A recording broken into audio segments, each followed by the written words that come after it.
Hi hello friends, എല്ലാ കൂട്ടുകാർക്കും നമ്മുടെ അഡ്വക്കേറ്റ് അഞ്ജലി സീരിയലിൽ ഇന്നത്തെ നല്ലൊരു എപ്പിസോഡ് റിവ്യൂയിലേക്ക് തന്നെ സ്വാഗതം കേട്ടോ. ചാനൽ ആദ്യമായിട്ടാണ് കാണുന്നുണ്ടെങ്കിൽ ഒന്ന് സബ്സ്ക്രൈബ് ചെയ്ത് ലൈക്ക് ചെയ്ത് സപ്പോർട്ട് ചെയ്യാൻ വേണ്ടി മറക്കല്ലേ. അങ്ങനെ എപ്പിസോഡ് തുടങ്ങുമ്പോൾ തന്നെ കാണിക്കുന്നത് പാർത്ഥസാരഥിയാണെന്നുണ്ടെങ്കിൽ എല്ലാ ഗുണ്ടകളെയും അടിച്ചിട്ടതിന് ശേഷം അർജുന്റെ വയറ്റിൽ ഇങ്ങനെ നന്നായിട്ട് അമക്കുവാട്ടോ വെള്ളം പുറത്തു ചാടാനായിട്ട്. അപ്പൊ വെള്ളമൊക്കെ പുറത്തു ചാടുമ്പോ അർജുൻ ചുമക്കുന്നുണ്ട്. ആ സമയത്ത് പാർത്ഥൻ പറയുന്നുണ്ട്, എടാ അർജുനെ എടാ എഴുന്നേക്കടാ എന്ന് പറയുമ്പോഴേക്കും അർജുൻ പതുക്കെ കണ്ണ് തുറക്കാൻ നോക്കുമ്പോഴേക്കും എടാ എഴുന്നേക്കടാ നോക്കിക്കേ അർജുൻ നോക്ക് എന്ന് പറയുമ്പോഴേക്കും പതുക്കെ കണ്ണ് തുറക്കാണ് അർജുൻ. പെട്ടെന്ന് പിന്നെ വീണ്ടും ബോധം അങ്ങനെ തന്നെ പോകുവാട്ടോ. അങ്ങനെ ബോധം പോയ അർജുനെ താങ്ങി പിടിച്ചുകൊണ്ട് പാർത്ഥസാരഥി ചെറിയൊരു ബോധമൊക്കെ ഉണ്ട്. പക്ഷെ എങ്കിലും കണ്ണൊന്നും തുറക്കാൻ അർജുനെ പറ്റുന്നില്ല. അങ്ങനെ പാർത്ഥസാരഥി അർജുനും പിടിച്ചുകൊണ്ട് നേരെ പാർത്ഥന്റെ വണ്ടിയിലേക്ക് കയറിയിട്ട് പുറപ്പെടുവാട്ടോ. അതിനുശേഷം പിന്നീട് കാണിക്കുന്നത് നമ്മുടെ അഞ്ജലിനെയാണ്. അഞ്ജലി അമ്പാടിയുടെ വീട്ടിൽ ആകെ വിഷമത്തിൽ ഇങ്ങനെ നിൽക്കണം. തൊട്ടപ്പുറത്ത് നിന്നിട്ട് അമ്പാടിയാണെന്നുണ്ടെങ്കിൽ ഫോൺ ചെയ്തുകൊണ്ടിരിക്കുകയാണ് അർജുൻ ഫോൺ എടുക്കുന്നില്ല, സ്വിച്ച് ഓഫ് എന്നാണ് പറയുന്നത്. അപ്പൊ അഞ്ജലി അടുത്ത് പറയേണ്ട ശോ, ഞാൻ കുറെ പ്രാവശ്യം അവന് വിളിക്കുന്നത്, അവനിത് എവിടെ പോയി കിടക്കാണ്, കുറെ പ്രാവശ്യം വിളിച്ചിട്ട് സ്വിച്ച് ഓഫ് എന്നാണ് പറഞ്ഞത്. അഞ്ജലി പേടിക്കൊന്നും വേണ്ടിട്ടോ, അവന്റെ ഫോണിൽ ചിലപ്പോ ചാർജ് തീർന്നു പോയി കാണും. അവനങ്ങനെ പെട്ടെന്ന് ചാർജ് ഒന്നും കുത്തി വെക്കില്ലെന്നേ, അതുകൊണ്ട് ചാർജ് തീർന്നു പോയതായിരിക്കും. അഞ്ജലി ടെൻഷനൊന്നും ആവണ്ട, അല്ലാതെ വേറൊന്നുമല്ല, അഞ്ജലി ടെൻഷനൊന്നും ആവില്ല കേട്ടോ എന്നൊക്കെ അമ്പാടി പറഞ്ഞോണ്ടിരിക്കെ അവിടേക്ക് ജലജ ചേച്ചി വരുന്നുണ്ട്. എടാ നീ എന്താടീ പറയണത്? ആര് വരുന്നാ പറയണത്? ആര്? അവനോ? എനിക്ക് തോന്നണേ അവൻ ഇവിടെ നട തള്ളി പോയതായിരിക്കും. ചേച്ചി നീ ഒന്നും മിണ്ടാതിരുന്നേടി എന്ന് പറയുമ്പോഴേക്കും എടാ ഞാൻ പറഞ്ഞത് കാര്യം തന്നെയാണ്. എത്ര നാളാ ഈ നാടകം നിങ്ങൾ തുടങ്ങാൻ പോണത്? എത്ര നാളാ ഈ നാടകം വെച്ച് നിങ്ങൾ മുന്നോട്ട് പോകാൻ പോണത്? എപ്പോഴായാലും ഇതിന്റെ അവസാനം കണ്ടല്ലേ പറ്റൂ എന്നൊക്കെ പറഞ്ഞിട്ട് എല്ലാവർക്കും എന്തായാലും അറിയേണ്ട സമയത്ത് ആളുകൾക്ക് അറിയേണ്ട കാര്യങ്ങളൊക്കെ അറിയും എന്നൊക്കെ പറഞ്ഞിട്ട് ജലജ അവിടെ നിൽക്കുമ്പോഴേക്കും അമ്പാടി പണ്ട് ചേച്ചി അവിടെ പോവാൻ നോക്കിയേ എന്ന് പറയുമ്പോഴേക്കും ഞാൻ പോകുവാണ്, മര്യാദയ്ക്ക് ഭക്ഷണം കഴിച്ച് കിടന്ന് ഉറങ്ങാൻ നോക്ക് എന്ന് പറഞ്ഞിട്ട് ചേച്ചി അപ്പുറത്തേക്ക് പോകുന്നുണ്ട്. അത് കേട്ട് അഞ്ജലി വേഗം എഴുന്നേറ്റ് അമ്പാടിയുടെ അടുത്തേക്ക് വരുവാണ്. അമ്പാടി സത്യം പറ, എന്താ ചേച്ചി പറഞ്ഞതിന് അർത്ഥം? അവക്ക് അങ്ങനെ പറഞ്ഞതിന് വലിയ അർത്ഥമൊന്നും അഞ്ജലി വിചാരിക്കേണ്ട. അതെ, അന്ന് എനിക്ക് ആക്സിഡന്റ് സംഭവിച്ചപ്പോ ഞങ്ങൾക്കൊരു പേടിയാണ്, എനിക്ക് എന്തൊരു സംഭവിക്കുന്നു, അതുകൊണ്ട് ഇങ്ങനെയൊക്കെ പറയുന്നതാണ്, അല്ലാതെ വേറൊന്നുമല്ല. പിന്നെ ചേച്ചി പറഞ്ഞതിന്റെ അർത്ഥം എപ്പോഴാണെങ്കിലും ആരെങ്കിലും സത്യങ്ങളൊക്കെ തിരിച്ചറിയേണ്ടതല്ലേ എന്നൊക്കെ പറഞ്ഞതിന്റെ അർത്ഥം എന്താണ് അമ്പാടി? അതിന് വേറെ അർത്ഥമൊന്നും ഇല്ല അഞ്ജലി, ഞാൻ പറഞ്ഞില്ലേ അവള് വെച്ച് വായ തോന്നിയ കാര്യങ്ങളൊക്കെ ഇങ്ങനെ പറയുന്നേ ഉള്ളൂ. അല്ല അങ്ങനെയല്ല, എന്തോ സംഭവമുണ്ട്, എനിക്കത് മനസ്സിലാവുന്നുണ്ട്. ഞാൻ എന്റെ വീട്ടിൽ നിന്ന് ഇറങ്ങി വന്നപ്പോഴേക്കും രാജുവിനോട് പറഞ്ഞത് രാജുവിന്റെ വീട്ടിലേക്ക് പോവാന്നാ. അപ്പോഴും രാജു എന്നോട് പറഞ്ഞത് കുറച്ച് സമയം കൂടി വെയിറ്റ് ചെയ്യ്, വീട്ടിലെ കാര്യങ്ങളൊക്കെ പറഞ്ഞ് മനസ്സിലാക്കി കൊണ്ടുപോകാന്നാ. എന്തൊക്കെയോ മറക്കുന്നുണ്ട് രാജീവ്, എനിക്കത് ഉറപ്പാ. അങ്ങനെയൊന്നും ഇല്ല അഞ്ജലി, അല്ല അഞ്ജലിയുടെ തോന്നലാണ് എന്ന് പറഞ്ഞുകൊണ്ടിരിക്കുക. അമ്മ അവിടേക്ക് വരുവാട്ടോ. ആഹാ, നിങ്ങളുടെ ഇടയിൽ സംസാരിച്ചുകൊണ്ടിരിക്കുകയാണോ? അതെ, ഭക്ഷണം വന്നിട്ട് എത്ര നേരമായെന്നറിയാവോ? ഭക്ഷണം തണുത്തു പോകും, മാത്രമല്ല ഇന്ന് നല്ല മഴക്കോളുണ്ട്, രാത്രി കറണ്ട് പോകാനും ചാൻസ് ഉണ്ട്, അതുകൊണ്ട് പെട്ടെന്ന് തന്നെ ഭക്ഷണം കഴിക്കും രണ്ടുപേരും. വിളമ്പ് വെച്ചിട്ടുണ്ട്, ചൂടാറിന് മുമ്പ് കഴിക്കണം കേട്ടോ മക്കളെ എന്ന് പറഞ്ഞിട്ട് അമ്മ അപ്പുറത്തേക്ക് പോവാട്ടോ. അപ്പൊ അഞ്ജലി പറയുന്നുണ്ട്, അമ്പാടി സത്യം പറ, രാജീവ് എന്നിൽ നിന്ന് എന്തെങ്കിലും മറയ്ക്കുന്നുണ്ടോ? എനിക്ക് എന്തോ ചതി മണക്കുന്നുണ്ട്. എന്ത് മണക്കുന്നുണ്ടെന്ന്? ഒരു ചതിയില്ല അഞ്ജലി, അത് ടെൻഷൻ ആവല്ലേ? അല്ല അങ്ങനെയല്ല, രാജീവ് എന്തൊക്കെയോ ഒരു സംഭവം എന്നിൽ നിന്ന് മറയ്ക്കുന്നുണ്ട്, അതെനിക്ക് ശരിക്കും ഫീൽ ആവുന്നുണ്ട്. അമ്പാടിയും അതിന് കൂട്ടു നിൽക്കുന്നുണ്ടല്ലേ? അഞ്ജലി അമ്മ പറഞ്ഞത് കേട്ടില്ലേ, സമയം ഒരുപാടായി, അഞ്ജലി ഭക്ഷണം കഴിക്കേ, സമയം ഒത്തിരിയായി, അമ്മ പറഞ്ഞില്ലേ ഭക്ഷണം വിളമ്പി വെച്ചിരിക്കുക, പോയി കഴിക്കേ എന്ന് പറയാണ്. അങ്ങനെ അഞ്ജലി അപ്പുറത്ത് ഭക്ഷണം കഴിക്കാൻ വേണ്ടി പോകുന്നുണ്ട്. ആ സമയത്ത് അമ്പാടി മനസ്സിൽ വിചാരിക്കാൻ, ഈശ്വര കളത്തിലേക്ക് ഇറങ്ങുന്ന മുമ്പ് അർജുന്റെ കാർഡ് കീറാനാണ് ചാൻസ്, ഒന്നില്ലെങ്കിൽ ഒരു കൊലപാതകം അല്ലെങ്കിൽ മരണം, രണ്ടിലൊന്നും സംഭവിക്കുന്ന ഉറപ്പായി എന്ന് പറഞ്ഞിട്ട് അമ്പാടി ആകെ ടെൻഷൻ അടിച്ചിട്ട് വീണ്ടും നമ്മുടെ അർജുനെ വിളിച്ചുകൊണ്ടിരിക്കുക കേട്ടോ. അതിനുശേഷം കാണിക്കുന്നത് അർജുനെയാണ്. അർജുനാണെന്നുണ്ടെങ്കിൽ പതുക്കെ കണ്ണു തുറന്ന് എഴുന്നേക്കുന്നുണ്ട്. നോക്കുമ്പോ ഒരു പരിചയമില്ലാത്ത റൂമാട്ടോ, അത് നമ്മുടെ പാർത്ഥസാരഥിയുടെ വീട്ടിലെ റൂമാട്ടോ. അർജുൻ എല്ലായിടത്തും നോക്കണം. അപ്പൊ അവിടെ ഒരു പഴയ ഗാനങ്ങളൊക്കെ റേഡിയോയിൽ പ്ലേ ചെയ്തിട്ടുണ്ട്. ഒരു പ്രത്യേക ഒരു അന്തരീക്ഷം, ഒരു ഗാനവും അതുപോലെ തന്നെ അവിടെ കുറെ ചെടികളും ഒക്കെ വെച്ചിട്ട് ഒരു ജിമ്മിന്റെ സംഭവങ്ങളൊക്കെ ഉണ്ട്, അവരുടെ ഫോട്ടോസ് ഉണ്ട്, അങ്ങനെ കുറച്ച് കാര്യങ്ങളൊക്കെ വെച്ചിട്ടുണ്ട് റൂം.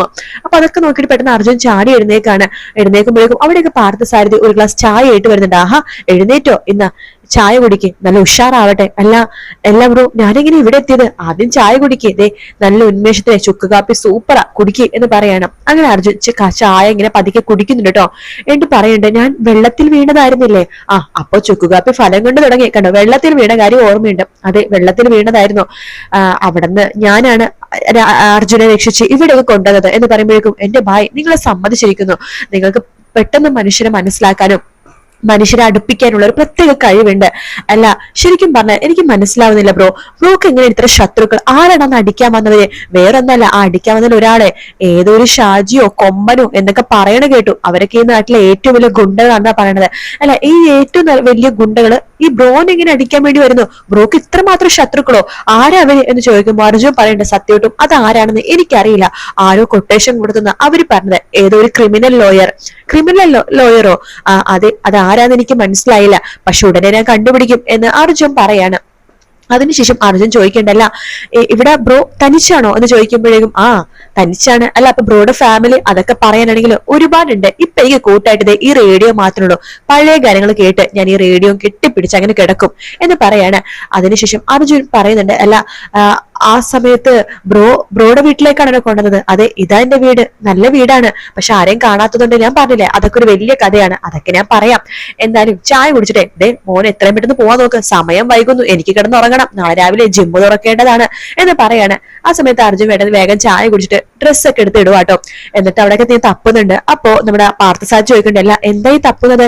അല്ല, എന്റെ മൊബൈല് കാണുന്നില്ല എന്ന് പറയുമ്പോഴേക്കും പാർത്ഥസാരഥി വേഗം അപ്പുറത്തെ റൂമിലേക്ക് പോവാണ്. എന്നിട്ട് വലിയൊരു ടിന്ന് എടുത്തോണ്ട് വരുന്നുണ്ട്. ആ ടിന്ന് ഇങ്ങനെ തുറക്കാണ്. എന്നിട്ട് പറയുന്നുണ്ട്, അതെ ഇതാണ് ബ്രോയുടെ മൊബൈല്. ഈ ടിന്നോ? അതെ, ഈ ടിന്നിന്റെ ഉള്ളില് എന്ന് പറഞ്ഞിട്ട് അരി ഇങ്ങനെ കൈയിട്ടിട്ട് അതിനുള്ളിൽ നിന്ന് ഫോൺ എടുക്കാട്ടോ. അപ്പൊ നമ്മുടെ അർജുൻ ചോദിക്കണ്ടല്ല, ഈ ഫോൺ ഇങ്ങനെ അരിയുടെ ഉള്ളിലിട്ട് എന്ന് പറയുമ്പോഴേക്കും അത് വേറൊന്നുമല്ല, ഇതൊക്കെ ചെറിയ ചെറിയ ടെക്നിക്കാണ്. സോഷ്യൽ മീഡിയ നോക്കുമ്പോഴേ ഇതുപോലത്തെ ടെക്നിക്ക് നോക്കേണ്ടത് നല്ലതാണ് കേട്ടോ.